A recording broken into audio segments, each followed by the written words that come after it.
amyenda sa EPIRA Law kayang mapagtibay bago magpasko. Tagal. No na! Ina tayo ang balitang yan. RH12, Milky Riganan. Manong Milky?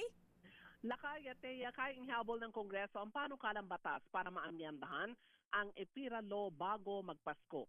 Ang kay House Deputy Speaker Janet Garin na nabanggit ito sa SONA ni Pangulong Bongbong Marcos, umaasang mamaya na agad na mararamdaman ang pagbaba ng singil sa kuryente. Umaasa si Garin makatutulong kung is-certify as urgent bill ni Pangulong Bongbong Marcos ang amyenda sa EPIRA Law para mapabilis ang epekto lalo na ang utos ng Pangulo na wag nang ipataw ang system loss sa mga consumer.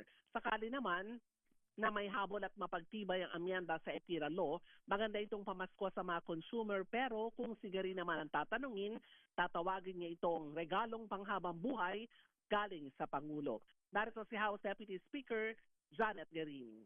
Well, it will entail an amendment to the EPIRA law until December. Kung gugustuhin, kaya naman. Pero of course, andun kasi yung pakikipag-usap rin sa Senado, no? Lalo na kapag merong mga bagay-bagay na kailangang pag-usapan ng masinsinan. Pero hindi ko siya tatawaging pamasko.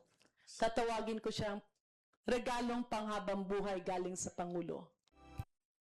Pinuri din ni Garin ang kautusan ng Pangulo kaya kailangan daw mag-double time ang dalawang kapulungan ng Kongreso. Ako si Neil Gregorio nagulat para sa DCRH, una sa Pilipinas, una sa Pilipino.